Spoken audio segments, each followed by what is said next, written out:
Blog Talk Radio. 2017. Big Truth. Debate Talk for you. What up? Shout out Alvo King. Big Boo. Me. Shout out everybody. Check it. Hey yo, Debate Talk 4. You so you can absorb. Information free of charge so you can afford. Get poppin'. Live off the greatest doctrine. Sip the juice, know the ledge like the great Rakim. On a mission, not a small time thing. Defense biblical, offense got the haters watching. Hands are skill, footwork is ill. Get in the den, see if you can stand for real. If you rep Kim and Cool, yo, I rep Israel. If you Torah based only or new as well, welcome to listen. Style always fair decision. Two sides come together to compare what's written. Seeking the facts, seeking the maps, teaching the acts, leaking the tracks. Call while you eating your snacks. Music in my bones, DNA, C-double-E and K. Little something for the showtime, you can play. One love, one love, one love.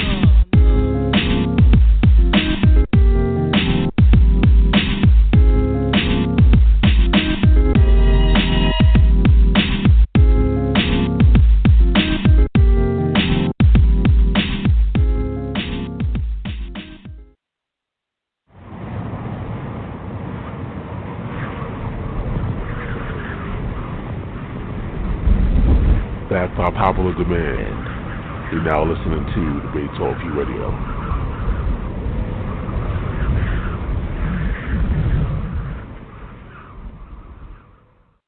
Peace and shalom. This is Imuna Yisrael from the Sunshine State, and I am tuned into Debate Talk for You, the place where you can get intellectual exchange with no profanity. I love it. One.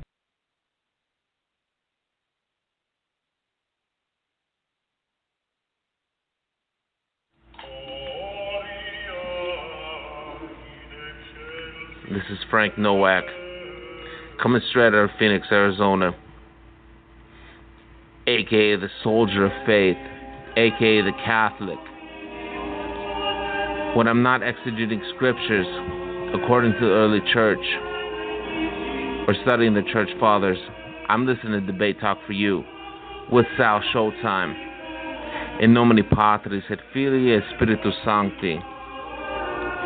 Sicut erat in principio, et nunc, et in seculum seculorum. Amen. Peace and blessings to everyone that's listening.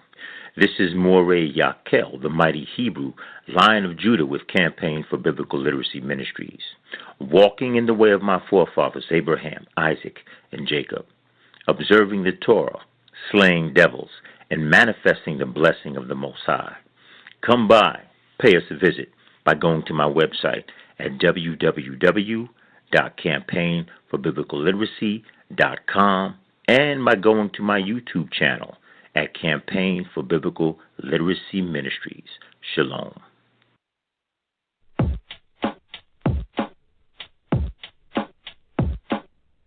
You don't want to miss checking out the most controversial video of the year. Everybody's talking about it. A video produced by Absolute Bible Truth teacher, Brother Josh. The video is entitled, Is There a Secret Gay Agenda Amongst the Comedic Conscious Groups? Once again, it's one of the most talked about videos right now, and you want to make sure you go check it out. So go to the website, www.absolutebibletruth.com/store. And once you get it, it's an automatic download. You don't have to wait for it to be sent to you in the mail. It's an automatic download. So once again, go check out the video, get it fast, and get it now.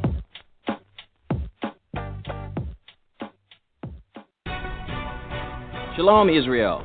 This is Brother Robert, a.k.a. Pastor Nobody, from the Fountain of Israel Bible Studies class. You can find us on thefountainofisrael.com or use the search box on YouTube and type in Fountain of Israel. You can also email us at foibiblestudies@inbox.com. Again, that is foibiblestudies@inbox.com.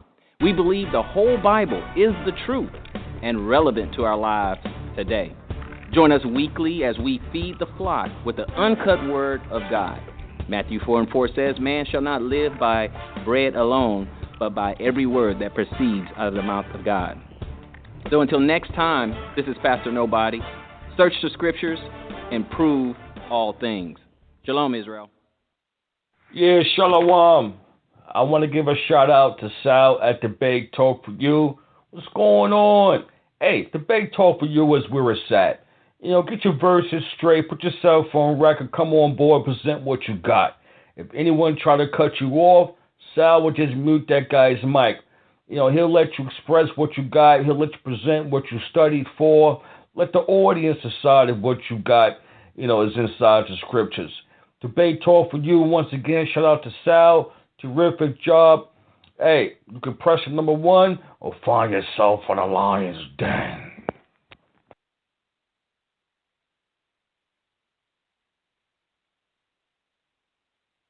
This is Renald Francoeur representing from Atlanta, Georgia. And when I'm not busy in the studio, I'm checking out Debate Talk for You Radio. Keep up the great work, Sal Showtime.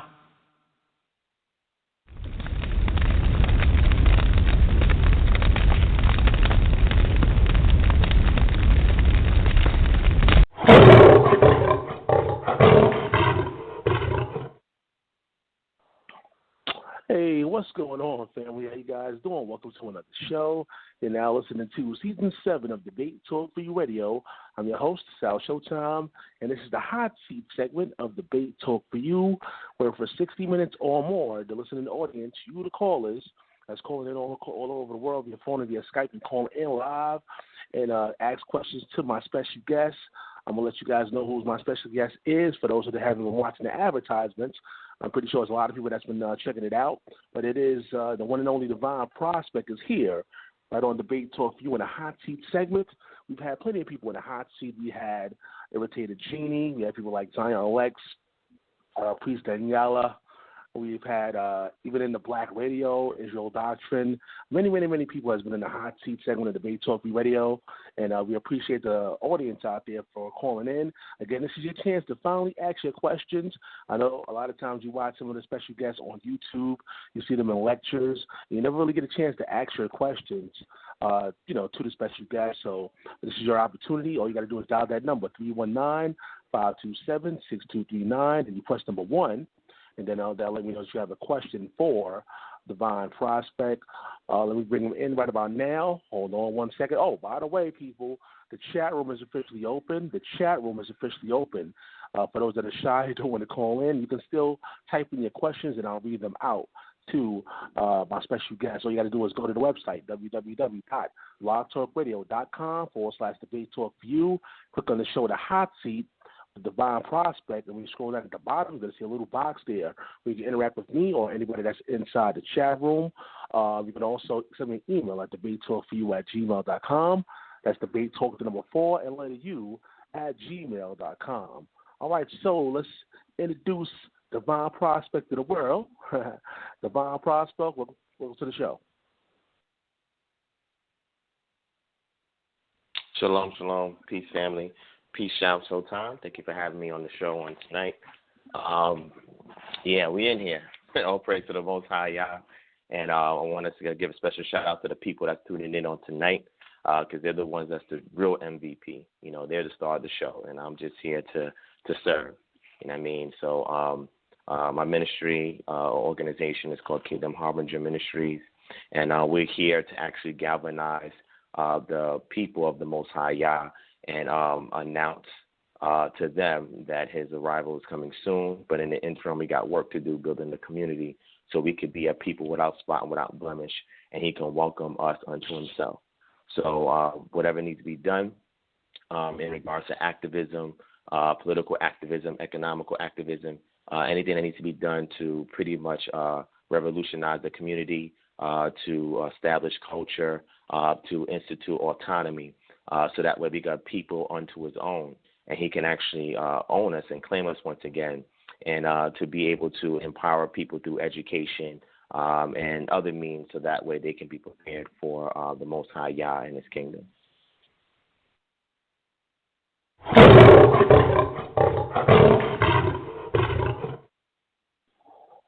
All right, once again, people, for those of us joining in, it's the hot seat segment of Debate Talk for You. Divine Prospect, before we begin, is there any events coming up that you want to notify the people on? You can go ahead. As far as events, I mean, I don't have anything planned until the springtime. So there's nothing noteworthy right now to really speak on. I have a couple of things in the works. I have a reality show that's coming out soon. And I don't want to give too much details away on that, but pretty much it's going to encourage people to take a positive approach in regards to helping others. And it's an inspirational piece, motivational piece, and it's there to pretty much counter all of the reality show trash that we see on TV today with something that people can actually take with them to the bank and actually cash in and actually get some results within their lives and be inspired to do some other things as well. Also, there's a documentary that I have coming up, and then a documentary that I have coming up. It's a scholarship-based documentary, and it's going to take place here in America, Africa, and Israel.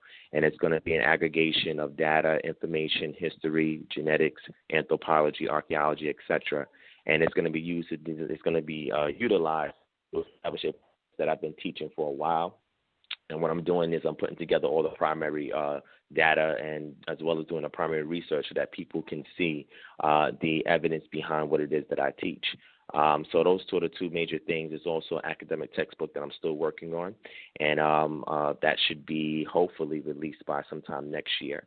But it's correlating and running concurrently with the documentary, so it may take a little while. So those are the big projects that I have coming soon.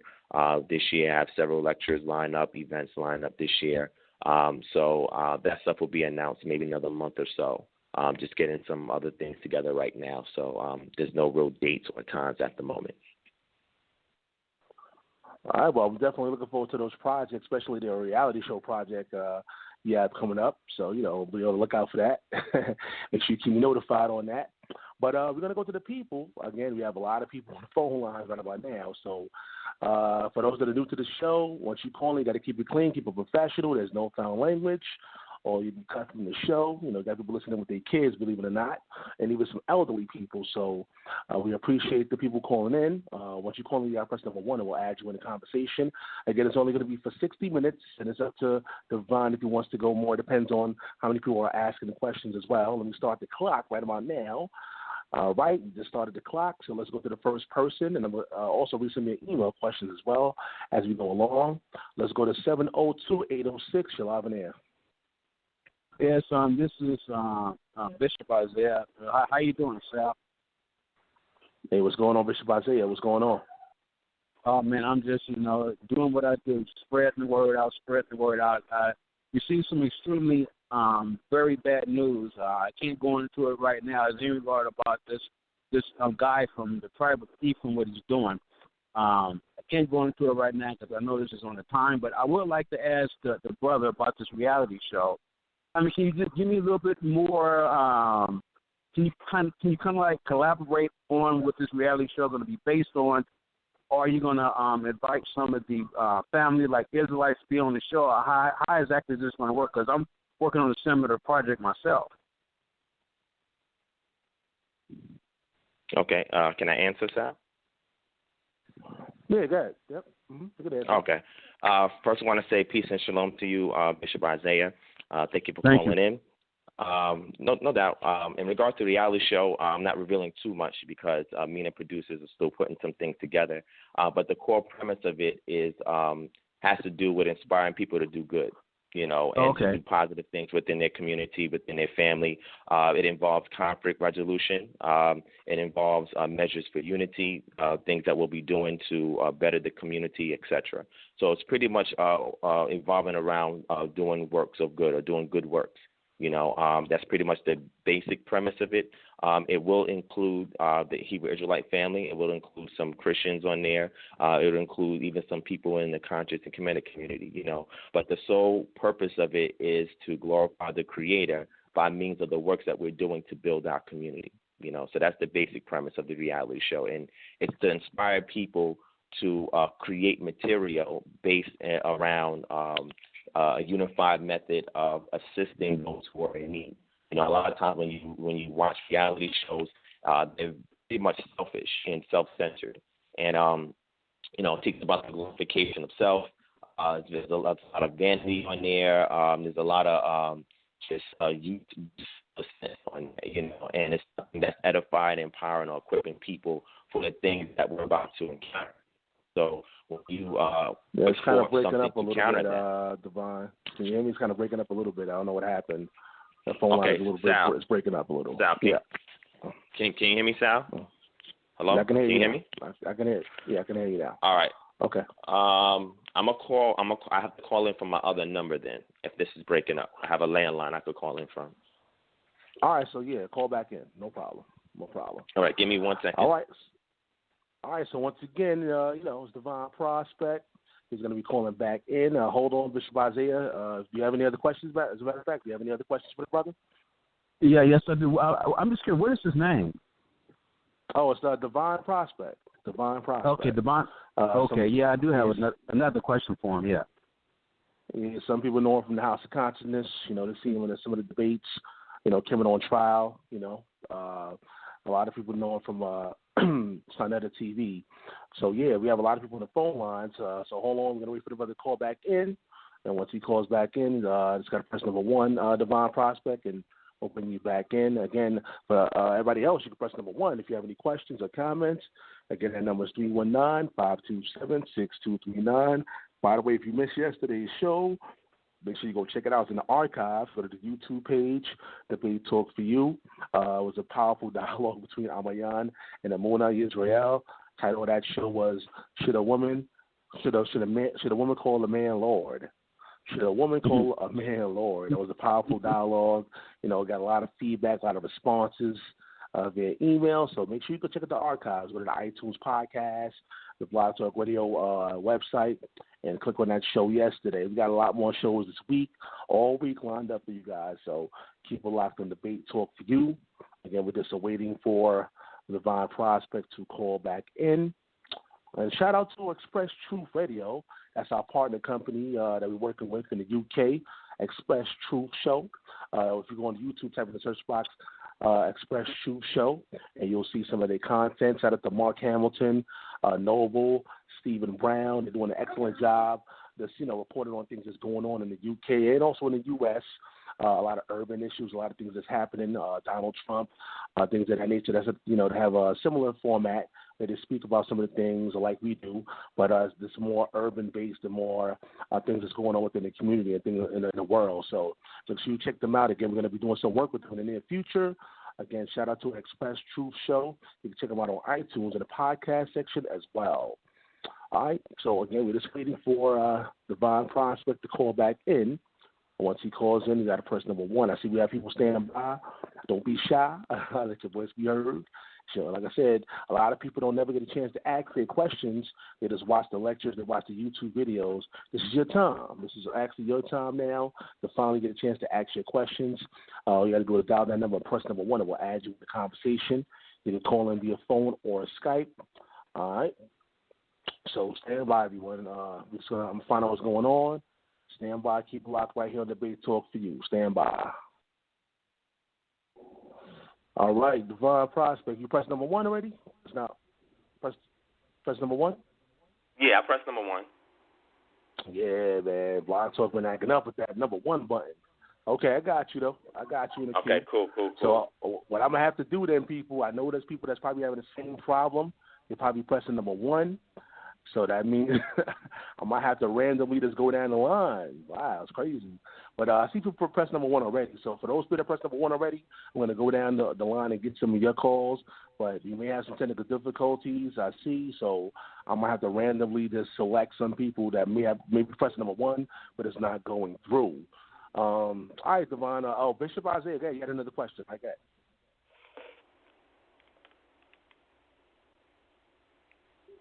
Bishop Isaiah, are you there? Probably got you. No, I didn't get dropped. Yeah. I'm here. Nah, you there? I got you. Yeah. Mm-hmm. Yeah, well, Brother Divine, I just want to say, man, I think what you're doing is a great thing. I got some projects I'm working on myself. I just want to say that the Israelites really need to come together as a family. Just like the Most High and the Son want us to do so. That way we will get blessings. And I truly know that your radio show will be a big success. I just hope that some way, somehow, the door be open to where either Sal, Showtime, or myself can be part of that project, brother. That's about all I have to say. Sure, I would definitely be honored to have you two on there to do a cameo appearance and just input something as a collaboration so that people can see us working in unison, So I'm definitely open to that. I mean, you can reach me on Facebook. Just type in Divine Prospect and shoot me a message, Bishop, or you can email me and my organization at Kingdom Harbinger, HARBINGER, @gmail.com. And just send any requests, any correspondence, anything via that. And my associates will work on it, and we'll be in touch with you. Okay, I appreciate that, man. I will do that. Anytime, King. All right, once again, special guest Divine Prospect right here in the hot seat segment of Debate Talk for You. Again, I'm here. We have a little bit of technical difficulties.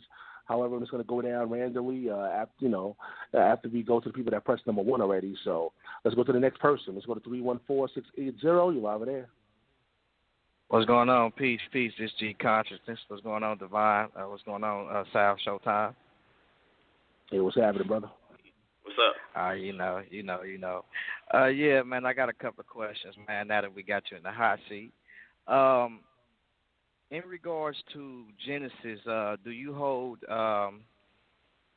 the view that man comes forth as early as 6,000 years or before 6,000 years?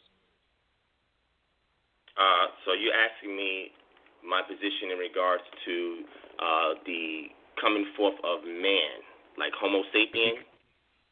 Yes. Was he created 6,000 years ago, or was he?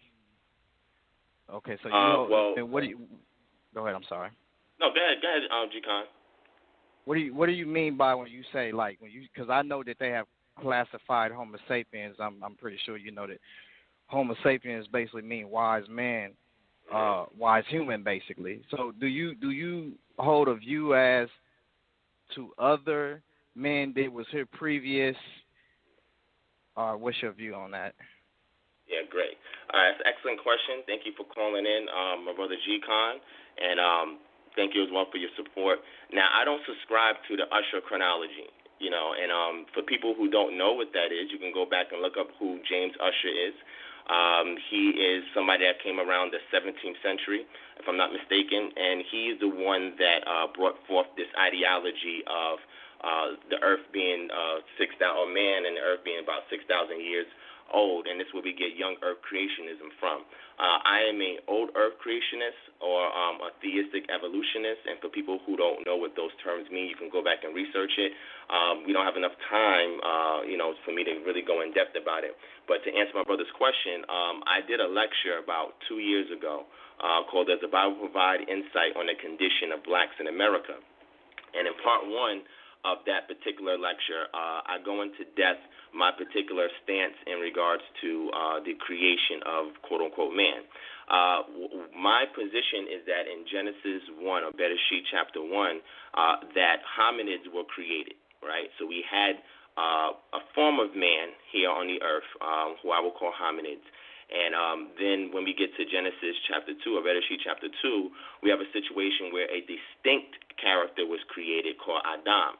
And Adam was the first hominid that was given consciousness. He was aware of who he was. He was aware of his counterpart when she was presented to him. He was aware of the Creator, etc. So we see an intimate moment where the Creator is interfacing with this human being who we will call Homo sapien, because at that point he was wise because he had self-consciousness.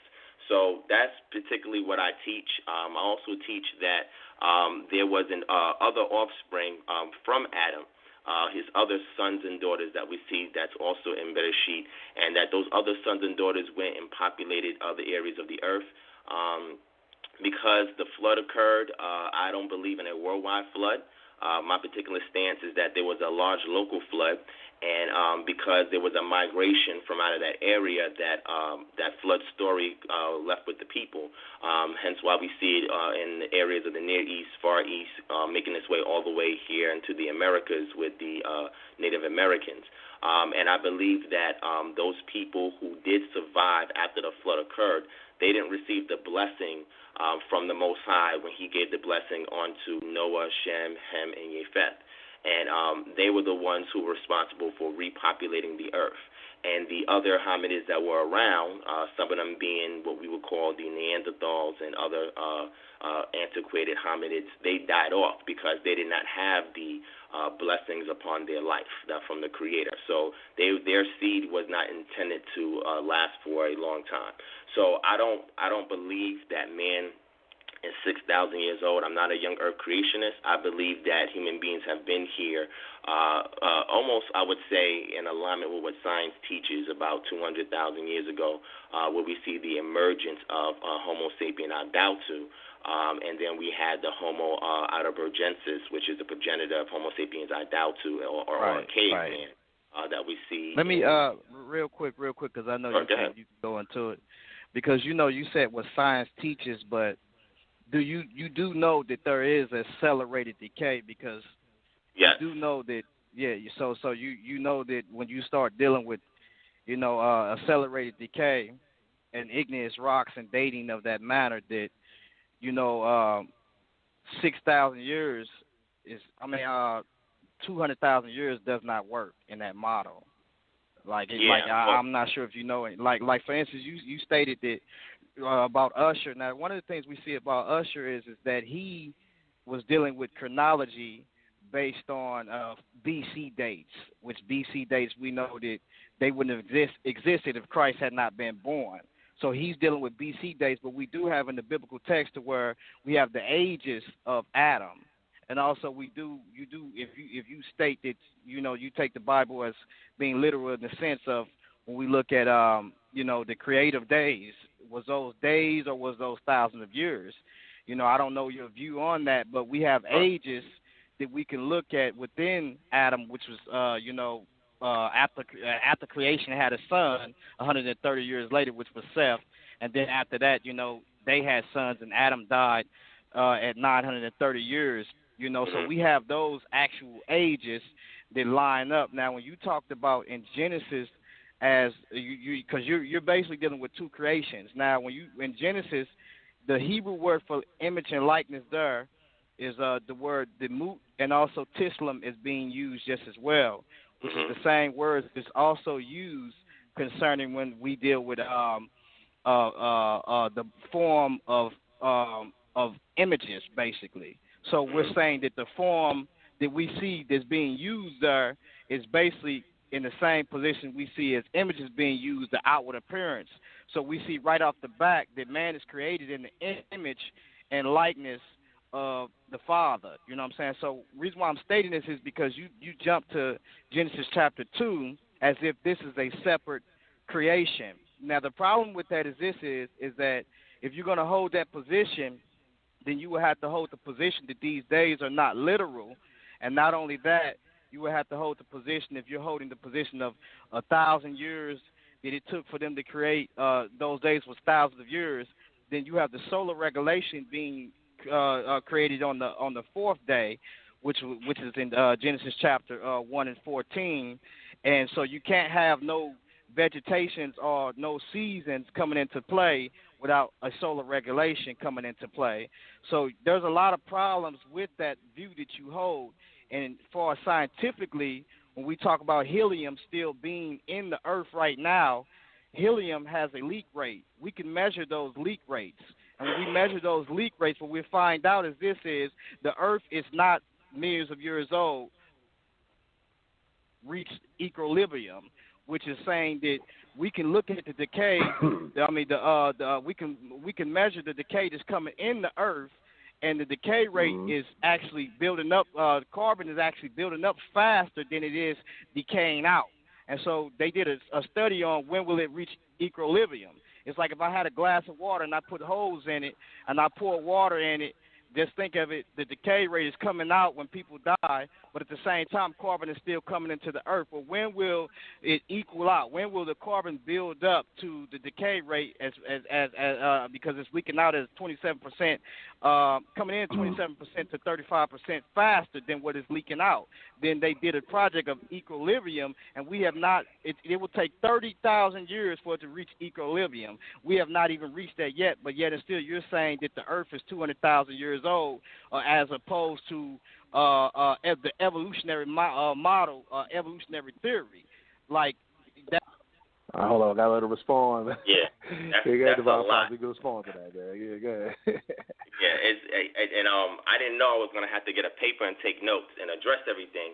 I don't want to address everything that you said, LaRon. What we can do is address what you could. Schedule. Yeah, whatever you can address it. Yeah. Yeah. Well, me and you, LaRon, can schedule a Google Hangout session, and we can go into the science in regards to our positions.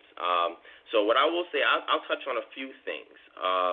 In regards to dating, right? In regards to dating, there's several methods of dating, and you had mentioned reaching equilibrium in regards to the materials that we find within the earth, and I agree that there is a position for that. And there's also a position that counters that as well.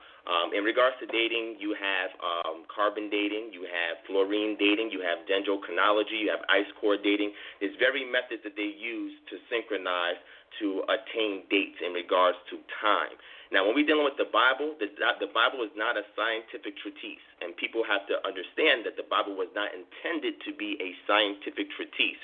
So we are extracting data from it, and we are creating a model from that data. For example, the Bible only deals with relative dating. There's no such thing as absolute dating in the Bible. So for a person to attribute absolute dating to a text that is conveying to you relative dating, then we have an issue there, because the authors did not intend for the material that they convey to their audience to be accepted in a modern way or modern worldview that we have now in regards to science and information. It was intended for their audience to understand it within their day and time. Now, being that we know that the Creator has foresight, He has laid a blueprint, and then from there we have to build on top of that. So you had also mentioned solar regulation. I don't teach that the sun was created on the fourth day. The text doesn't say that the sun was created on the fourth day. The word bara, that we get the word berik from, in other words, so forth, is only used in Bereshit chapter 1, and that has to do with something that's being brought forth initially, during the initial stages of a beginning or some beginning. The prefix hey is not there, so we know it's not the definitive beginning. It's a beginning that refers to the creation of the earth and all the inhabitants of the earth. So when we're looking at solar regulation, the sun was always there. If you go to Hugh Ross on YouTube, and type up Hugh Ross and pull up the video where he's giving the latest information in regards to creation, that's the model that I hold in regards to creation of the earth. So again, I don't want to go too in depth because I'll talk about it for hours, and we want to give time to the other people because I only got an hour. So if people want to know my position in regards to the creation of the earth, you can go to Hugh Ross, type in Hugh Ross, type in new data in regards to creation, and you'll see that I hold the same model that he holds in regards to creation. So that addresses solar regulation, which means that the sun was always here, but there was a translucence, or it was shining through the clouds, and it wasn't until the Creator removed that area of cumulus of clouds that the actual sun actually seeped in its fullness and actually germinated the earth. So solar regulation is addressed in that model as well, so people can go back and look at it. Hugh Ross also deals with the age of the earth. You can also go back and see the model that he lays out. So my independent research, when I was looking into this particular subject matter from a scientific lens, it was in alignment with his. And I didn't even know about his until after I started doing the research on it, and I say, wow, you know what, he's coming to the same conclusions. So people can go back and research that. And another person a lot of people like to quote in regards to young earth creationism is Kent Hovind. So Kent Hovind actually did a sit-down debate with Hugh Ross. So a lot of people, and I don't know my brother G. Khan's position. I don't want to draw a straw man and say that he holds to Kent Hovind's position.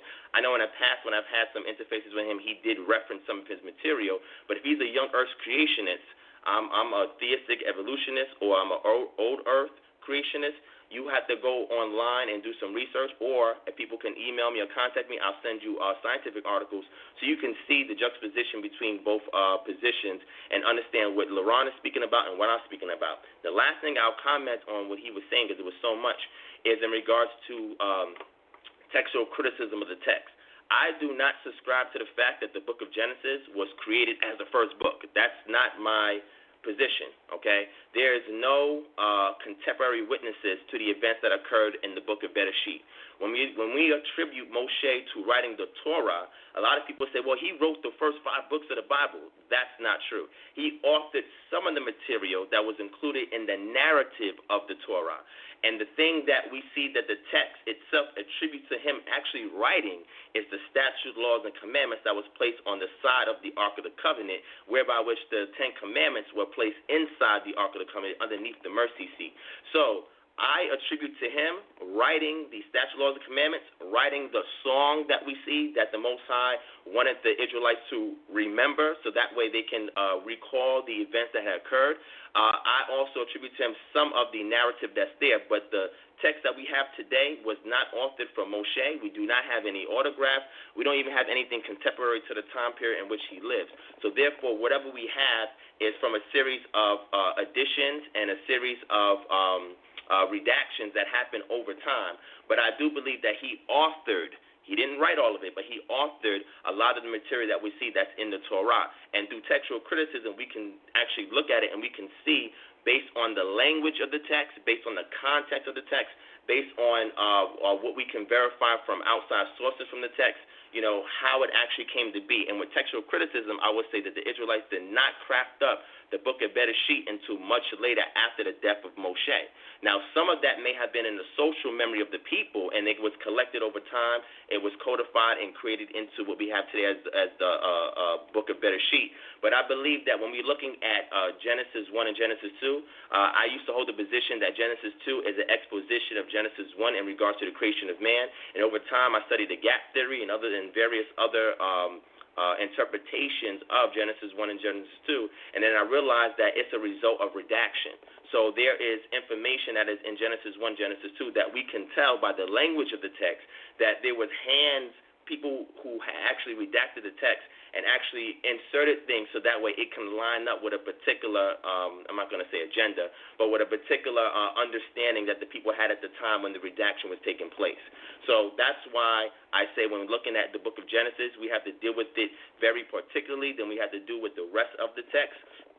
In regards to the Torah, whether that's Vayikra, if you're looking at Leviticus, Shemot, Exodus, Devarim, Deuteronomy, or even Bamidbar, Numbers, those are very distinct books that are very different than what we see in the book of Bereshit or Genesis.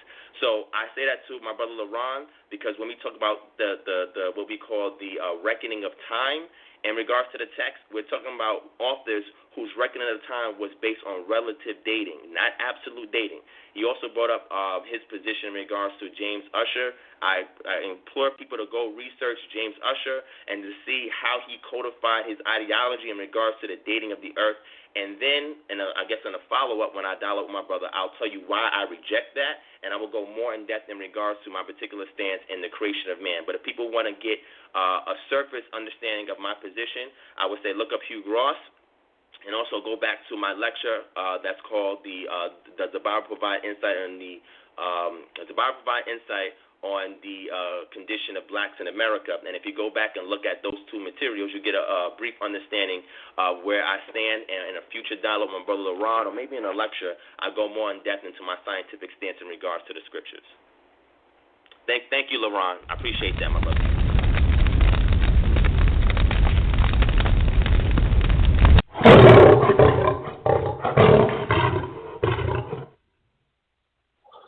Yo, shout out to G Consciousness right there. Go check out his channel on Blog Talk, and of course, check out his YouTube channel, G Consciousness TV. I don't know, G Con, I saw the inbox. You want to ask another question? I'm gonna get back to you, but we got to get to some of these people that's been standing by. Again, that number is 319-527-6239. You're live on Debate Talk Radio. Again, there's no foul language. Keep it clean, keep it professional. We're gonna go down the line and take some of your questions. Let me check the timer, matter of fact. All right, it's 27 minutes has passed. Again, it's a 60-minute show, so let's go to the phone lines right quick. Let's go to 206-249. You're live in there.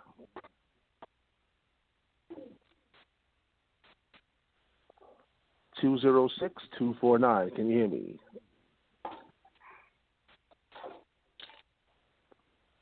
Uh, 206. Are you there? 206. All right, going once, 206. Going twice. All right, we're going to have to come back to you. Let's go to the next person. Let's go to 504-485. You're live on the air.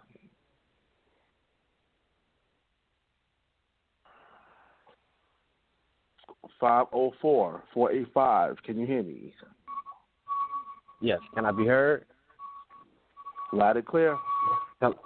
Oh, sorry about that. I didn't know I pressed one, man, but I just want to say it's a good show. I'm aware of the Brother Divine Prospect. He actually, showed me. Actually, while I'm on the phone, I do want to thank the brother. He probably know me once he hear my name.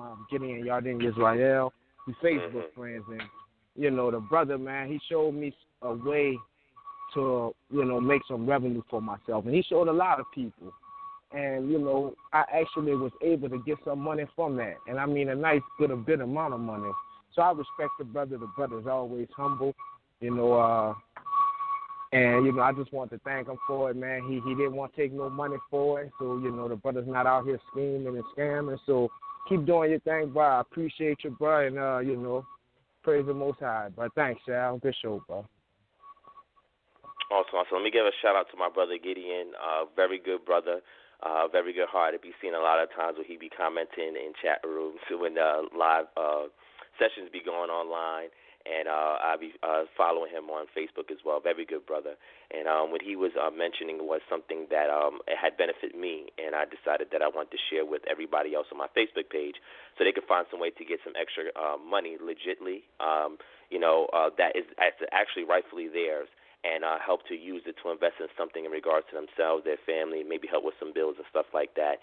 And like the brother said, I didn't ask for any money for it because that's not why I did it. I just wanted to contribute to the community and help people out. And that's what I strive to do. On my Facebook page, I always post little things here and there to help people with insightful information that they can practically apply that can assist them with whatever their current condition or circumstance is. So shout out to the brother. Thank you for your support. He's been there from day one, and I definitely appreciate him. And he's right. I know exactly who he is. And thank you for your kind words, my brother. All right, once again, it's the Hot Seat segment of Debate Talk for you. All right, so I don't see anybody else pressing number one. As a matter of fact, we have some technical difficulties with people pressing number one, so I'm going to randomly go down the line. So if you didn't press number one, just let me know. I don't have any questions, and I'll just move on to the next person. But some people are saying they're pressing number one, and it's not working. I'm getting some emails right about now. They're saying they're pressing number one, stuff like that. Do I see you? So I don't know. I'm going to go down the line anyway and see what's going on. Matter of fact, let me go back to 206-249. 206-249. Are you there? Can you hear me? I can hear you now, loud and clear. Okay. Shalom. Hey, my name is Naam Azar. Hey, I really didn't have any questions. I just wanted to get on and hear what other people had to say. However, since I'm on here, I did actually hear you saying 206-249. I was like, man, that's me, but that was after y'all let it go. But anyway, to my question. And we kind of talked about this on the web, on the messenger, and it was about cooking on the Sabbath. It was about cooking on the Sabbath, and the reason why I was asking about that because there are really only two scriptures in the Bible that people use to say that we're not allowed to cook on the Sabbath. One being Exodus 35:3, and the other being Exodus 16:23. I believe it's 16:23. So now, when you look throughout the scriptures, then you actually look and see what does it mean to kindle a fire. You see that kindling the fire can also be in reference to making someone angry or stirring up strife. And I went through the scriptures and I looked, and there's plenty of scriptures that show that kindling a fire means to stir up strife, making someone angry or things of that nature. And we didn't, I guess when we was online, talking about it, we didn't really get to the bottom of it. I didn't feel. So I was trying to find out if you did any more research on it, and were you able to find anything out about the kindling the fire and cooking on the Sabbath and so forth and so on. All right, so shout out to my brother. He was in my study group session that I conduct as regularly as I can. It's been placed on hold for a little while, but I'm picking it up soon. So I know exactly what the brother is referring to. So we was talking about going in depth about Exodus or Shemot chapter 35, verse 3.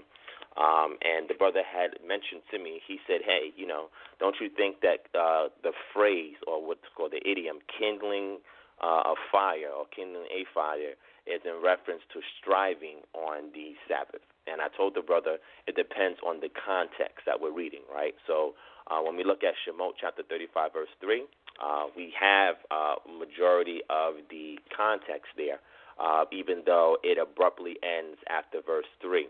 And again, this is a form of redaction where the text is being codified, hence why it doesn't flow as smoothly as we would have liked it to be. Here in the Western world, there is a synchronistic method of chronology, and it's very absolute. So a lot of times when we read things, we like to read it where the author who wrote it is writing it the way we understand the text, and that's actually not what takes place. When you have a relative dating mindset, and that's the author who's writing to his audience, and a language that is more focused on the action more so than a subject, because in Hebrew we always have the verb which precedes the noun or the subject. We have to think in the same mindset that they think and understand why the redactors, when they did codify the text, why did they put certain portions where they put it? It's because it's a particular emphasis on a particular point that they're trying to make in regards to the flow of the text. So when we start in Shemot chapter 35 or Exodus chapter 35, we're getting the beginning of the context of the Shabbat or regulation for the Shabbat. It says, Then Moshe assembled all the congregation of the sons of Israel and said to them, These are the things that the Most High has commanded you to do. For 6 days work may be done, but on the seventh day you shall have a holy day, a Sabbath of complete rest to the Most High. Whoever does any work on it shall be put to death. You shall not kindle a fire in any of your dwellings on the Sabbath day. So me and the brother, we had a build in the group session about it, and I saw what his position was. I presented my position. I didn't say the brother was wrong. He didn't say I was wrong. We were just trying to get clarification from one another. And I actually shared with him a particular text, Vayikra chapter 24, verse 10, or Leviticus chapter 24, verse 10, that would give an example of striving on a particular holy day. But dealing with the context of Shemot chapter 35, verse 2, we see here that when Moses assembled the children of Israel, he was giving them a direct commandment from the Most High in regards to the Sabbath. He says, For 6 days work may be done, but on the seventh day you shall have a set-apart day, a Sabbath of complete rest to the Most High. Whoever does any work on it shall be put to death. That's the verse that precedes verse 3. Verse 3 then goes to say, You shall not kindle a fire in any of your dwellings on the Sabbath day. You shall not kindle a fire. Now, if this text is referring to strife, if this text in particular, the kindle a fire, that's a Hebrew idiom meaning strife, then we have to go back to the context, which is verse 1, verse 2, to see if there's any implications about striving, fighting, arguing. And we don't see it there because we see words work, we see 6 days, we see seventh days, we see set apart, we see complete rest, we see whoever does work shall be put to death. So in the context, at least for Shemot chapter 35, verses 1 to 3, we understand that the kindling of fire is an action that required some means of work to be done. And if that work was performed, then it says that you shall be put to death for doing it, because that is a complete rest unto the Most High and for us, so that we can focus and meditate on Him. So that's that in regards to the context of Exodus chapter 35, verse 3. Now, what I have proposed to the brother, I said, if you can find any kind of explicit text, explicit means very detailed, very meticulous, explicit text that correlates the kindling of fire on the Sabbath day with striving within the same context, then I would understand why you would read back into Exodus chapter 35 that this particular regulation is in regards to kindling a fire, meaning striving with somebody.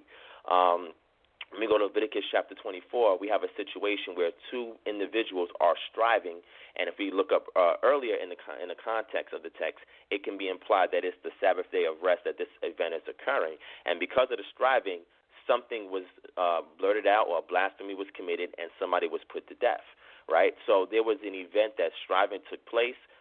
More than likely, it was on a set-apart day, and because blasphemy came as a result of that striving, somebody was put to death. If that strife didn't occur in the first place, then blasphemy wouldn't have occurred, and nobody would have been put to death. So in that sense there, I can see that as a teaching guide or instructional guide, not a commandment guide, but a teaching instructional guide, that if we do strive on a set-apart day, it can cause us to do something that is against the will of the Most High. And in such, we can either be cut off, we can either die, or some form of calamity can befall us. So that is what I would look at in Leviticus chapter 24, which would be the closest example of striving on a set-apart day within the camp of the children of Israel while they were in the wilderness, and somebody was put to death as a result of striving because a blasphemy was uttered during that process of striving. Now, when we go back into looking into the rest of Exodus, and even before we get to Exodus chapter 35, you have to go to Exodus chapter 20. In Shemot chapter 20, Moshe is receiving the statute of the commandments, not the statute of the commandments, excuse me. He's receiving the 10 commandments from the Most High. He received the statute of the commandments a little later. But here, the Most High is speaking directly to Moshe. And when we go to verse 8, it says, remember the Sabbath day to keep it set apart. 6 days you shall labor and do all your work. But the seventh day is a day, Sabbath, that is of the Most High, and your Elohim. In it you shall not do any work, you or your son or your daughter, your male or your female servants, or your cattle or your sojourner who stays with you. For in 6 days the Most High made the heavens and the earth, the sea and all that is in them, and rested on the seventh day. Therefore the Most High blessed the Sabbath day and made it set apart. So this has to do again with work. Now when we go into any kind of interlinear, and people can look up their interlinear for themselves. You can go to BibleHub.com. You can select the interlinear. You can put the actual text in. Interlinears is a great way to learn Hebrew. That's how I learn Hebrew, right? Because I'm self-taught in regards to Hebrew. I learned first by utilizing the interlinears. Why? Because you can find trends in the interlinears that'll help you to understand the text as you're reading it, right? So when we look at the word work, we have the trilateral consonantal root, mem, lamed, and kaf, right? Which the verb would be the unparsed verb, or the original cow stem malak would mean to reign, or somebody that's reigning, or somebody that's doing some work to require them to reign. If you change that to melech, now you make it into a verbal noun, is he that reigns, or the one who reigns. In this case, we have melekha, and it says work. And then we look into various parts of the text that refer to this particular verb meaning to work.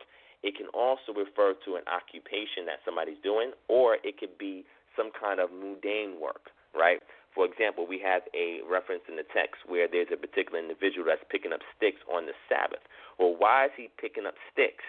He's picking up sticks because his intent, people saw him picking up sticks, but his motive was to kindle a fire, because the fire would be used to either cook, the fire would be used to either cook, to either warm people up. The fire could be used for construction purposes, right? If you're a carpenter, if you are metallurgy, dealing with metals, etc. So we see that he was picking up sticks. And if you understand that the instructions or the regulatory law was stating that you should not kindle a fire, once we see that a person's intent is showcasing what the motive is, that this person is going forth to kindle a fire, and it's on a set-apart day, he had to be dealt with. So this shows that he wasn't striving with anybody. He wasn't picking up sticks with the intention on beating on somebody or fighting anybody. He picked up the sticks with an intention on kindling a fire, right? So when we go back to the word melekah in that sense there, and we see the various places where melekah is mentioned, we see it in Bereshit, where it's talking about the Most High resting from His works.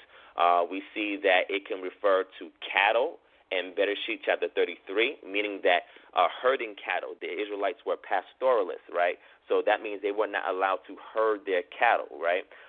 The cattle were supposed to rest on that day, or any animals within their flock were to rest on that day. We have a situation where it refers to work. Somebody's doing work, somebody's property, craftsmanship. We see a lot of things when we go to the TSK, the Treasury of Scriptural Knowledge, and we look for cross-references or other places that actually have that word in it. And we see that it has to do with craftsmanship, it has to do with property, matters dealing with property, matters dealing with cattle, public business, political issues and dealings. So anything that has to do with that type of work is what we're supposed to rest from. So if we look to see kindling a fire, why would the common man kindle fire? It's because he would use it for cooking, he would use it for heating things, he would use it for work.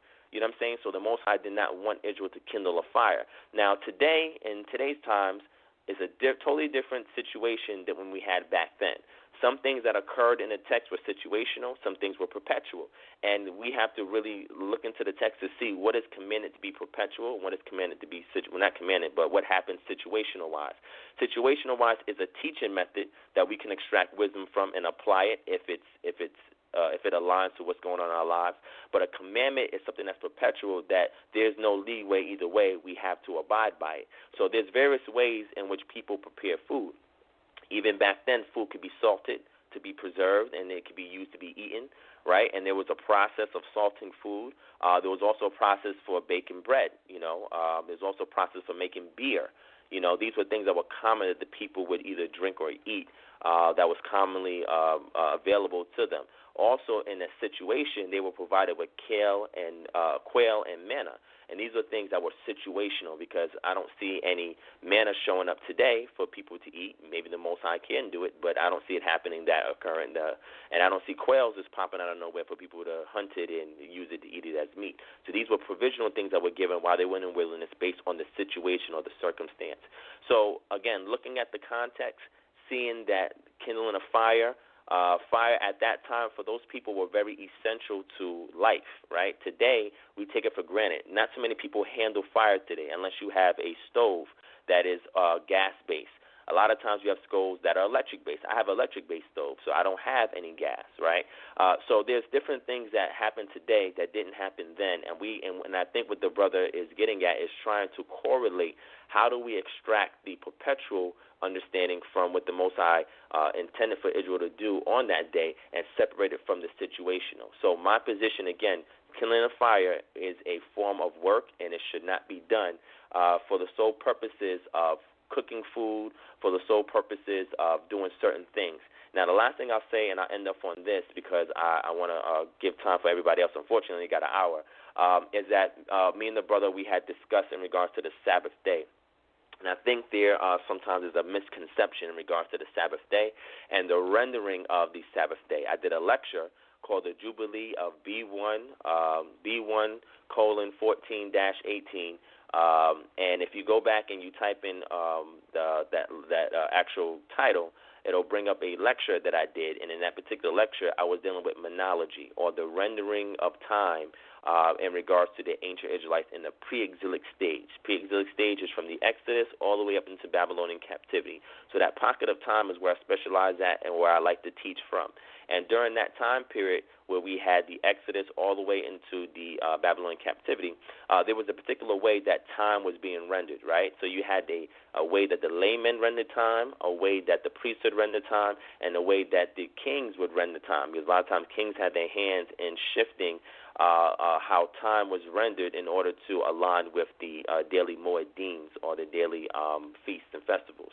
So I say that to say the rendering of time starting at evening and starting at evening when the sun is at dusk, and ending on the dusk of the following time period or cycle would be considered a day. Then we have several words like erev and boker. So these are two different words that have to do with the closing of something and the opening of something, right? So we have erev that has to do with evening. And evening, you have what's called a period of twilight, and it's various types of twilight periods, and I'll go into it in the lecture. And then when the sun is dawning, you have various periods, three major periods or phases in regards to the twilight or the time. So when the dawn is occurring, that's boker, and when the sun is setting, that is erev. Now, in between that, you have Layla, which could be the nighttime where there's utter darkness, right? And then you have the daytime, which again, it can be, the word day is real tricky because the way that we see it and the way that they see it is completely different, and we're using two different calendars to denote time.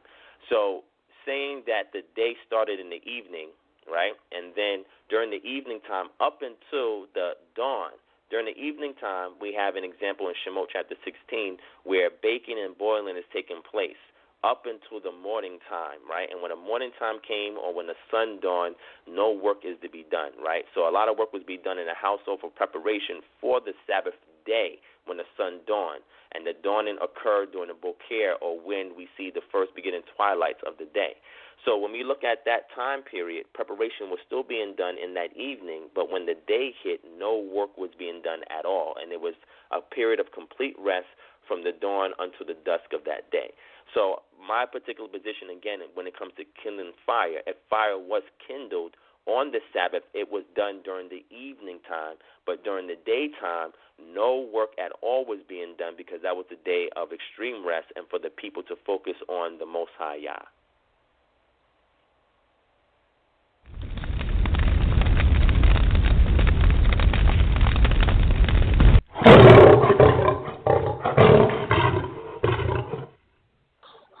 All right, I'm looking at the clock.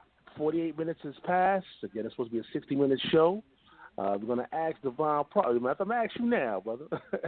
Once you get to the 60-minute mark, you want to give like 10 more minutes, or you got to pretty much go? You could do 15 after that, and then I'll go. All right, cool. All right, people, so we're going to give you some more time, y'all. Let's go to the phone lines. Let's go to 904-405, live in air. Hey, shalom, Sal, shalom, Divine Prospect. This is Officer Kazak Damar of ISUPK, Florida. Just calling in. Shalom, brother. Shalom, Mark, shalom. Yeah, I had a couple questions. I don't know which one I want to ask first, man. I don't listen to a lot of people outside of the brothers in the school, but you're one of the people, so I appreciate that. I wanted to ask about first of all, did the book that you did on Sinetta, the Minority Report, did that book come out? Is that book available for purchase? No, that's the academic textbook that I'm working on now. So before I make it available in the universities, I'm going to make it available to people in our community to purchase it first, to read it, to peer review it before it goes into its final publishing stages and it gets released in the university. So that was the book that I referenced earlier in regards to the ones that I'm working on, and hopefully that should meet target by beginning of 2018. The actual lecture itself that I did, I actually teach that lecture. So I travel and I speak on it, and I even show it to churches. I go to churches and I show it to them because it's a way for them to identify who we are in regards to the text, and also all the evidence that's there to support the fact that the Hebrew Israelite, or what we call Hebrew Israelites, but really the Israelite culture did exist, and the different ethnic markers to identify them as a separate and distinct people from all the other Canaanites that was around them. So that book is still in the making. It's still being worked on. And again, before I release it finally to publish and to put it in the universities, I will make it available to the community to actually take a look at it for themselves, critique it so they can peer review it, and then from there we'll go into the final phases of publishing. Okay, I appreciate that. And also, just my second question is, as far as Israel is concerned, I mean, you got a big debate. A lot of people say this, that, or the other. I'm always been interested because I know I see you wear the African joint, the Africa joint around your neck sometimes. And I'm interested in who as far as your what you've pulled or what you studied, who is actually Israel today? Who is Israel today, you said? Like, who are the Israelites? Like, if we, Today, I mean, is there a way that we can dissect who those people are on the earth today? Yes. So what I'll do is, I'm trying to see the best I can streamline, and I appreciate your question. You asked me about the change. So when I first came into the limelight, I did a presentation on Sinetta TV, right? And the purpose of that presentation was to try and unify the Kemetic community and the Hebrew Israelite community. Unbeknownst to me, because I didn't have a lot of experience in those communities at that time, I was just garnering experience. I didn't realize how volatile and hostile that environment was. So I realized that, it's very difficult to put forth unity when there's a lot of misunderstandings, right? So the purpose of me wearing that was to signify my particular ideology of RBG Hebrews, right? So there's a lot of misconceptions when people hear that. They say, that's not an appropriate nomenclature, or they say, that's something that's modern, or that's something that doesn't fit together. And I say to them, no, it doesn't, because a lot of connotations to a lot of terms and idioms that's being expressed today is a result of ideologies, right, that actually breathe life into them. So RBG Hebrews is nothing that's new. It was just something that I personally brought to the conscious community because I wanted to showcase some form of unity. RBG just having to do with the flag that was created by Marcus Mosiah Garvey, which just indicated things that were the common denominator between all people who were considered quote-unquote black. And we know that black doesn't really denote a people. It's more of an adjective that describes a particular essence of something, and that would be attributed to people in our modern day times. So I wore that chain because I stood by RBG, which means that even though my spiritual foundation is rooted in Hebrew Israelite ideology and what we teach and what we believe, when it comes to working with other communities, right, who identify themselves as black, even though some Israelites may see them as being Israel, but just don't have any identity of them labeling themselves that.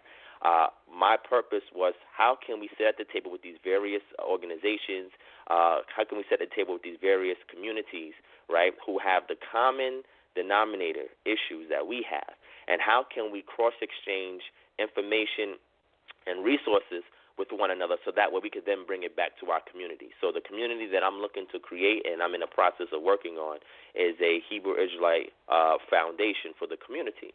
And in order for me to get the resources necessary, I prefer to patronize my own people before I go to the oppressor.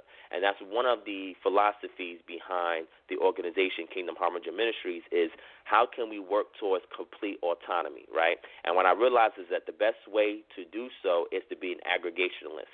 You cannot cold turkey lead society and start doing things on your own because you don't have anything in place to sustain you for a long period of time, right? So what we have to do is work like the Matrix, right? We have to go into the secular realm, right? Work with various people, organizations, etc., preferably those who resemble us and those who we identify for being from the same tribe as us, and get the resources from those communities, share information with those communities, build relationships with those communities, and then take that knowledge base, those skill sets, and those resources and bring it back to build our communities, right? And once we have everything in place, every aspect that it takes to actually run a nation in place, then we can separate and become our own autonomous nation. In the interim, we can't do that. So we have to be diplomatic in working with other organizations to bring those resources back to the community. So the purpose of me showcasing that was to exemplify to people in the conscious community that are watching that, hey, even though you may have a different spiritual system than I do, that's your prerogative, right? And I'm not trying to proselytize.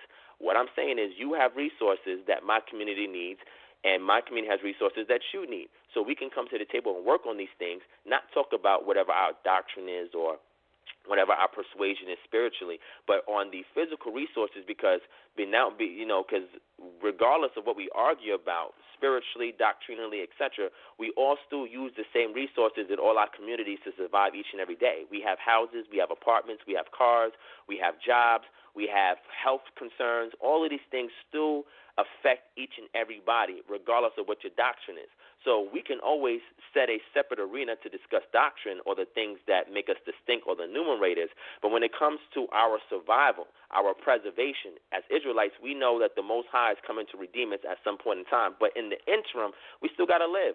We still need a quality of life. We still have children. We still have families. You know what I'm saying? We still have communities that we are responsible and obligated to take care of. Otherwise, we'll be worse than an infidel if we don't provide.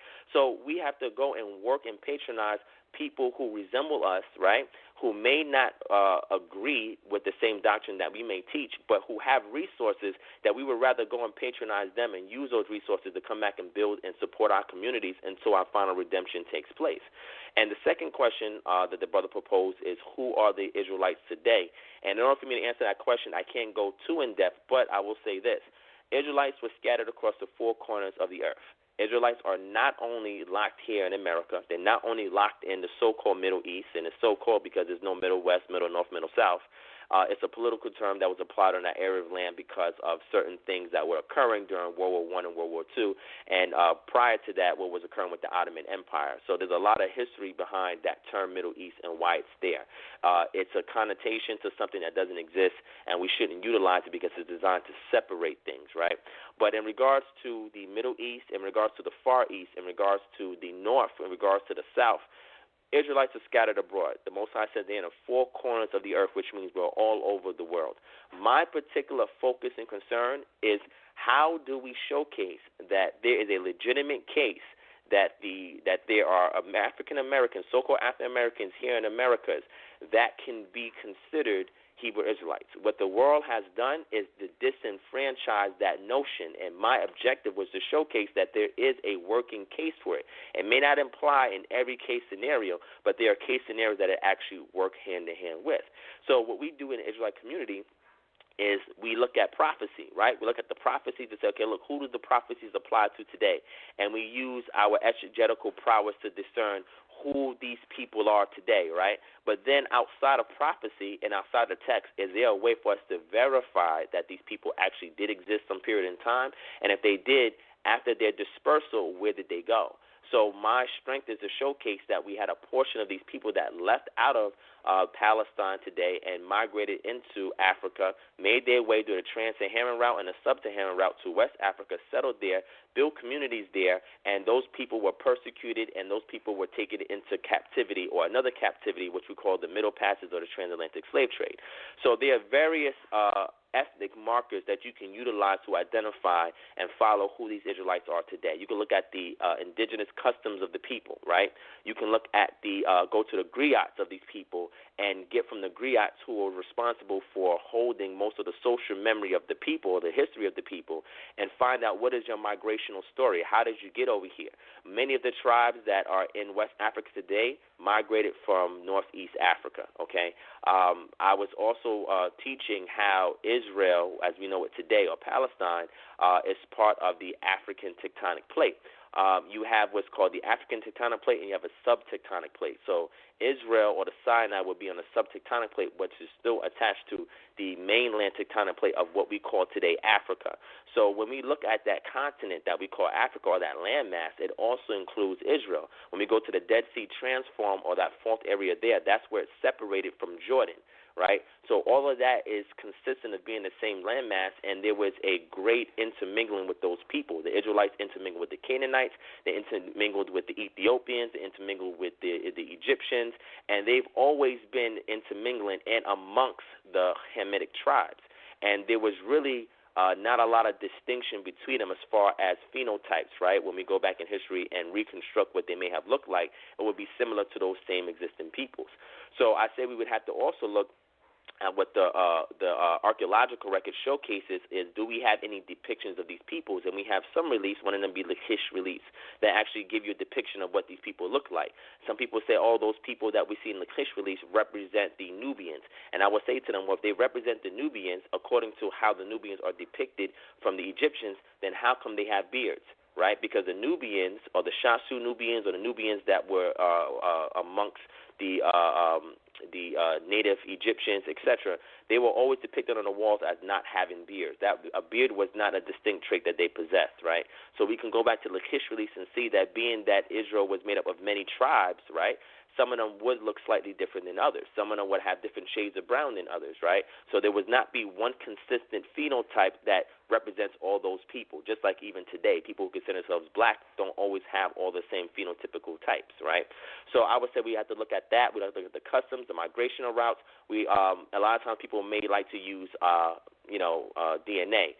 And the issue with DNA is that we don't have any DNA extracted that we can look that's published, any published articles, scientific articles of DNA that has been extracted from people that were identified as being Hebrew Israelites, right, or who we call Hebrew Israelites, but what is known as the people of Israel. If we did have DNA extracted from those people, and an example of that would be those 695 Lachish skulls that was retrieved from Israel or Palestine and brought back to Europe, and we can extract DNA from that and use that as a DNA marker to determine the haplogroup of those people, then we would have something that would be a little bit more definitive to understand, well, who are these people today who call themselves the Hebrew Israelites, and do any of the so-called African Americans or people scattered abroad, do they line up with the same DNA genotypes that we see in these skulls? The skull DNA that we extracted. Unfortunately, we don't have that. People use what's called the Cohen module genotype or haplogroup to identify people who claim to be Jews. The issue with that is that there is the ancestor. There's no true ancestor from which that DNA has been derived from. They've looked at several people who self-identify as being Jews, and in doing so, they did a collective DNA analysis to see what do they have in common in regards to the genotypes. And they discovered something in common amongst a lot of these people, and from that, they coined the phrase the Cohen model type in regards to the haplogroup. To me, that is not a definitive be-all, end-all in regards to who the Israelites are today, because science can only do but so much. You also need history. You also need to use archaeology. You also need to look at customs, cultures, traditions, etc. So in identifying who the Israelites are today, it is a very comprehensive study by looking at the garment of evidence that we have. But I actually have a lecture on YouTube that you can go to, my brother, if you haven't already seen it. It's called the Discussion of the Year, and if you type in Discussion of the Year, Divine Prospect, it'll bring up my lecture, and whereby which I give a very abridged version of my demonstration on how I'm able to identify that the so-called blacks or African Americans or Negroes in America fit the ethnic markers of being the so-called Hebrew Israelites today. Excuse me.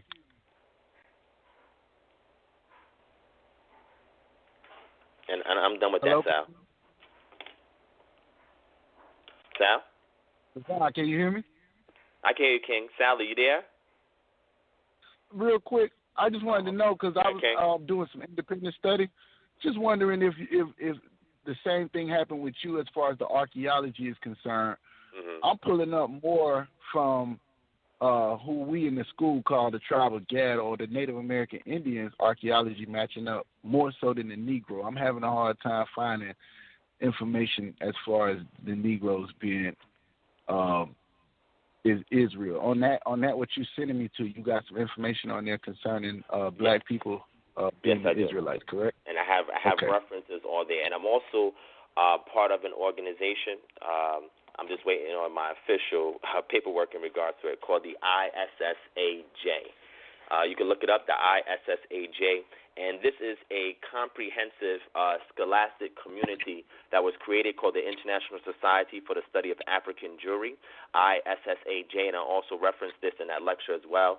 And what they've done is that they've aggregated scholars and students who are engaged in the study of African Jewry and its diversity in regards to customs, cultures, traditions, etc. And what they're doing is they were trying to find a way to substantiate that they are real, quote-unquote, Jews or Israelites that actually exist in the continent of Africa. My particular expertise in that realm is to showcase that if we have identified that there are quote-unquote African Jews that are existing on the continent of Africa, how do we identify them amongst the West African tribes?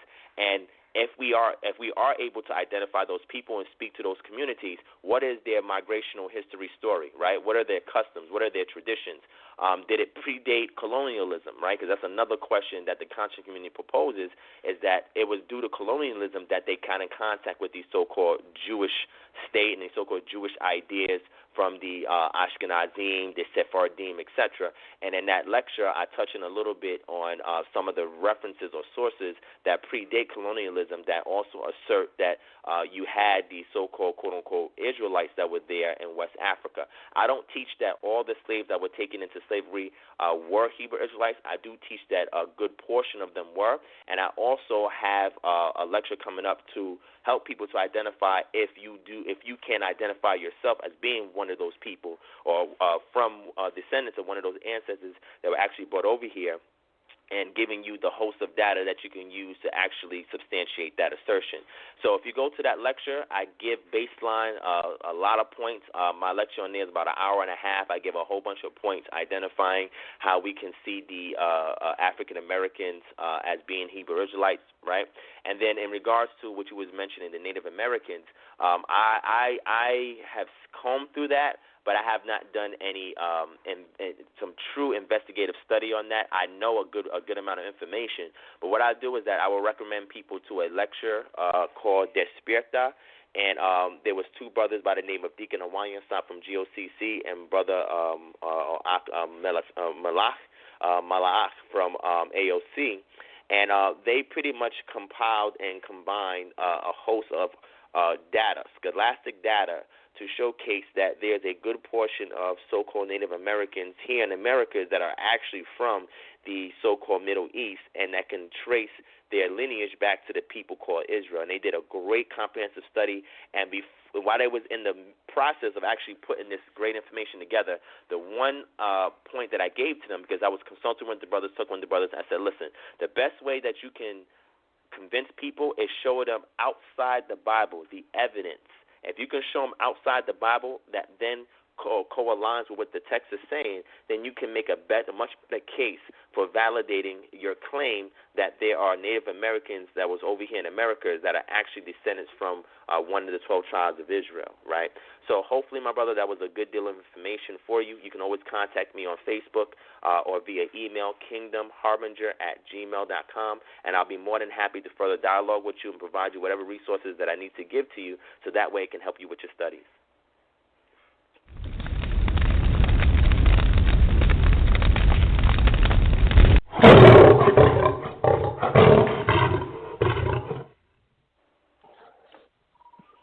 All right, so I'm looking at the clock, so it says 69 minutes has passed. So we got 6 minutes. I think that should be one of the questions. Yep, we only got 6 minutes left, so let's go to as promised, we have to go back to G-Con. Go ahead, G-Con. What? G-Con? What's going on, P? There's still people waiting. Yeah. Oh, man. Go ahead, G-Con. Because, yeah, definitely. Now, because our dialogue is long, G-Con. That's why I said that.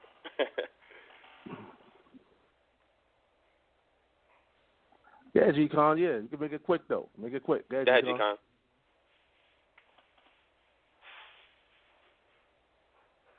G-Con, you there? Yeah, G-Consciousness. Can you hear me? Hello? Oh, man. Oh, his call. That's okay. That's crazy. That's okay. His call actually just dropped. Next caller. All right, let's go to the next one. Let's see. Let's go to the next caller. And again, we're going to, randomly go down the line. Some people say they press number one if it's not going through. If you didn't press number one, to say I didn't press number one, we'll go to the next person. Let's go to 253-320. You're live on the air. 253-320. You have a question for Divine Prospect?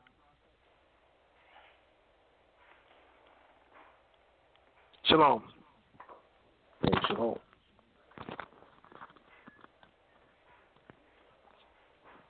Oh, you got a question? Shalom. Hey. Shalom, can you hear me? I can hear you. You got a question? Hey, shalom. This is Abishai Moshe, man. Shalom, family. I didn't even press one, but I would love to ask a question. All right, good. What's up, Shalom, Mike? Hey, what's going on, brother? Right here. Hey, real quick, I just wanted to know about the Isaiah 44 understanding of changing the names.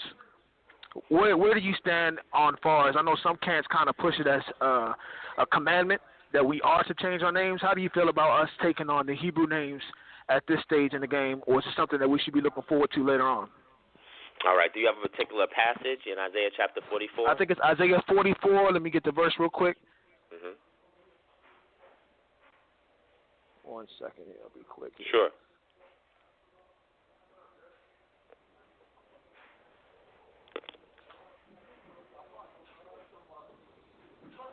Isaiah 44, verse 5. Verse 5. All right. All right. That's my brother Abishai Moshe. He's also part of my study group session. Thank you for calling it in and giving that posing that question. Being I got 6 minutes left, I'm going to try to be brief and try to see if we can squeeze in one more caller. But he was asking in regards to the name. So, again, there's a methodology that I use to approach my studies, and I'll share it with Sal's audience. And the first thing is what's called syntactical lexical analysis, right? So what is syntactical lexical analysis? When we deal with syntax and a lexicon, right? A lexicon is a particular dictionary that actually gives you the original language word and its corresponding definition within that language, right? And syntax is when you put together various clauses, words, etc., to make an intelligible language, right, or intelligible script that you can actually read and extract grammar from. So we have to look at words, and we have to look at how those words are put together, or syntax, to create sentences that we can actually discern. And when we do that, it helps us in our studies, right? Or a lot of the times we have to go back to original Hebrew or the original Aramaic, depending upon what part of the text that we're dealing with, and see what the original word is, right? Also, we have to see how that word is modified, right? So when you look at a particular verse in Hebrew, a lot of the verbs, unless it's in a cow stem, a lot of the verbs are going to be modified, right? Even some of the nouns will be modified. So we have to parse, or we have to separate those modifications, go to the root to see what the root is, understand why those roots were modified, and how does that make sense within the context of the text. The second thing is contextual analysis. We need to read the entire context of the text. It could be a passage before, a passage after. It could be the entire chapter or the entire book, right? So it depends on what we're trying to glean from the text, right? You also have what's called what I would call the cross-reference analysis, right? So the cross-reference analysis, if I see a particular subject matter being spoken about in Isaiah 44, and I see it's picked up in Ezekiel chapter 32, let's say, then I'm going to read both so I can understand, exactly the reference for both of them. What are they both referring to in regards to the subject matter, and also look for certain words. Sometimes you may see a word used in a particular passage, but it doesn't make sense. But when you see that word used elsewhere, it'll start to breathe more life and details into what you're reading. So contextual analysis is important. Cross-reference analysis is important. And cultural historical analysis. What was the culture of the people at that time? Were these people pastoralists? Were these people nomads? Were these people agriculturalists? Where did these people live? Did they live in the central highlands? Did they live in the coastal plains? If so, what was the environment like? What was the climate like? What was the political state that the people were in historically? You have to look at these things because all of these things were environmental stresses that was applied upon the people and influenced the writers to write what they wrote to the audience that they intended to write to. And if you can use these methods, you can extract what's called an exegesis of the text, which is getting the text the way the author intended the audience to receive it, right? We cannot eisegete the text or read into it our own understanding. We should allow the text to speak for itself. And the best way to do that is to flush any presuppositions that you may have of doctrine and let the text speak to you brand new and afresh, and you'll be able to derive from it what its intentions and what its motives is, right? So in regards to the name that the brother used in Isaiah chapter 44, verse 5, reading the context, it starts at verse 1. But now listen, Yaakov, my servant, Yisrael, who I have chosen. This is what Yah says. He made you, who formed you in the womb, and whom will help you. Do not be afraid, Yaakov, my servant, Yeshurun, whom I have chosen. For I will pour water on the thirsty ground and streams on the ground. I will pour out my ruach on your offering and my blessing on your descendants. They will spring up like grass in a meadow, like poplar trees by flowing streams. Some will say, I belong to Yah. Others will call themselves by the name of Yaakov. Still others will write on their hand the Most High's and will take the name Israel. Now, when we're reading this context, This context is not telling us that people are making their own Hebrew names and applying to themselves. This has to do with ownership, right? Ownership in regards to being connected directly with the Most High, being connected directly from the seed of Yaakov, being directly connected to Yisrael. So these people would be indicating, it would be an ethnic marker that they would apply to themselves to let people on the outside know, this is who I'm from, this is who it possesses me, this is my lineage, this is my bloodline, this is how I am chosen. It is a way in the future for us to showcase those on the outside who we belong to, who we are, because that is a starch reminder to us where we came from, where our ancestors came from, and the obligations that we have today. Right? So this is not referring to writing a Hebrew name or creating a Hebrew name. This is talking about the name. And remember, in Hebrew, the name is Shem. You know, Shem is one of the sons of Noah, and Shem literally means character, right? It is a title given based on the character of the individual. Some people say this is a literary device that was implanted into the text later on during redaction, where they applied these names to real characters, because these names will actually tell you what traits that person possessed, right? So when we look at David's name means something because it has to do something with his character. So if we're identifying ourselves with the Most High, if we're identifying ourselves with Yaakov, if we're identifying ourselves with the nation of Israel, all of these names is attached to a person who has a particular character, and if we say that we belong or we are the possession of these entities, then we have to showcase it in how we live our everyday lives. Hence why I still encourage brothers and sisters who identify with the historical ancient Israelites to uphold the statute, laws, and commandments as much as they're capable of doing within captivity, so that way those on the outside can identify us and say, yeah, they're from the seed of Yaakov, yeah, they're from the seed of the Most High Yah, yeah, they're from the seed of Yisrael. These things are very important as an ethnic marker to those on the outside to know who we are in the inside.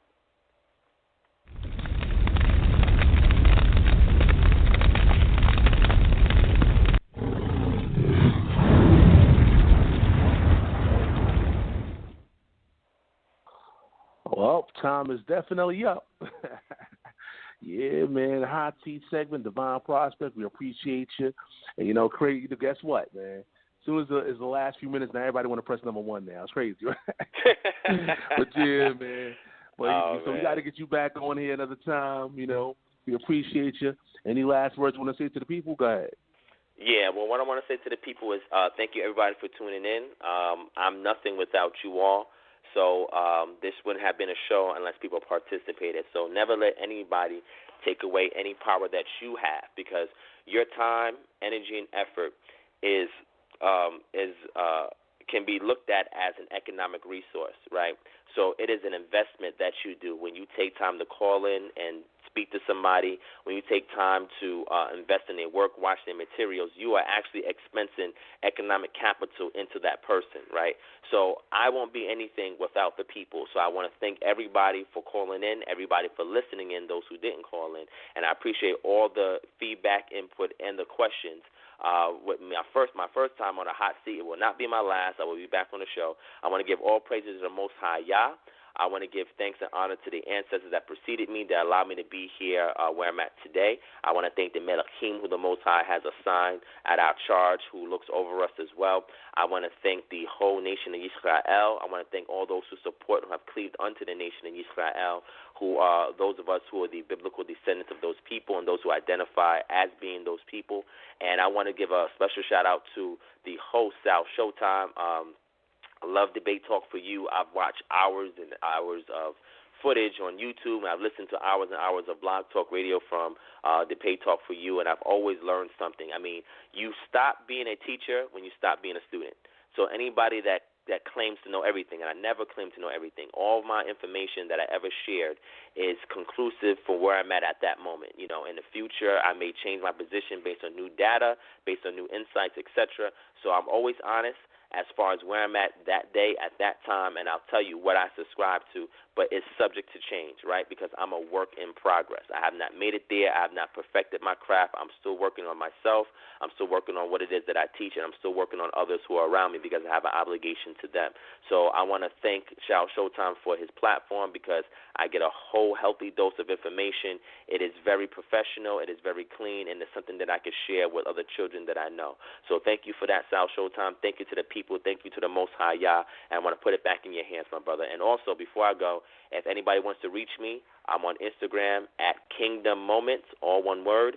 You can email me at kingdomharbinger, HARBINGER, @gmail.com. You can also find me on Facebook. You can type in Divine Prospect and like my public figure page, and you could definitely send me questions, inquiries, or whatever. We can set something up with you in regards to that is concerned as well. People can also reach me on YouTube. You can type in Divine Prospect and watch some videos of me, or you can go directly to my organization's YouTube channel, which is Kingdom Harbinger Ministries, and you can subscribe to that YouTube channel and definitely watch some of the material that we have there. A lot of stuff that I spoke about on the phone today, I have on my YouTube channel because I've done lectures on it or I've done videos on it, and anything else that I've spoken about that you may not find on there, I actually have in my study group sessions. So if anybody wants to be part of the study group sessions, definitely send me a message and I'll definitely include you. Again, the study group sessions are for beginners and intermediate learners who are trying to understand the culture, the identity, the history, the exegetical methods of understanding who are the Hebrew Israelites, what is their purpose in the earth, where are they going, and what does say the Most High Yah concerning those people. All right, and that's what we share in there. We deal with archaeology, we deal with anthropology, we deal with linguistics, we deal with history, we deal with every method that we can utilize to ascertain who these people are, what their culture, customs are,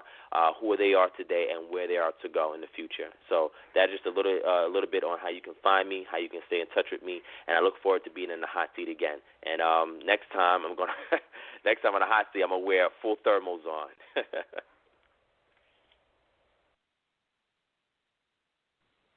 All right, man. We appreciate Divine Prospect right here on Debate Talk for You. We're going to put it up on YouTube. Of course, it's going to be the iTunes podcast, on the Blog Talk Radio archives. So if you missed any part of the show, just go check the archives. Go, check the everything social media, put Debate Talk for You. And again, it's going to be an iTunes podcast, on Blog Talk, and of course on YouTube. We got shows all week, people. So make sure you keep it locked to Debate Talk Radio, and send me an email. Let me know who you want to have next, who you want us to invite next on the hot seat segment of Debate Talk for You. Of course, we like to listen to the people. Send me your emails, and of course, we'll try to bring them on the platform. All right, guys, we're going to see you guys tomorrow. By the way, I'm going to have some of the information that Divine Prospect, as far as contact information, in the description box. So check the description box on YouTube, on Blog Talk Radio, and of course on the iTunes podcast. We're going to reach out to the brother. If you have any further questions, or you just want to, be a part of a lot of things he has going on, just reach out. Feel free to reach out to the brother. All right, so see you guys tomorrow. Take care, and y'all bless. 2017, Big Truth, Debate Talk for You. What up? Shout out Avo King, Big Boo, me. Shout out everybody. Check it. Hey yo, Debate Talk 4. You so you can absorb information free of charge so you can afford. Get poppin', live off the greatest doctrine. Sip the juice, know the ledge like the great Rakim. On a mission, not a small time thing. Defense biblical, offense got the haters watching. Hands are skill, footwork is ill. Get in the den, see if you can stand for real. If you rep Kim and Cool, yo I rep Israel. If you Torah based only or new as well, welcome to listen. Style always fair decision. Two sides come together to compare what's written. Seeking the facts, seeking the max, teaching the acts, leaking the tracks. Call while you eating your snacks. Music in my bones, DNA, C, double E and K. Little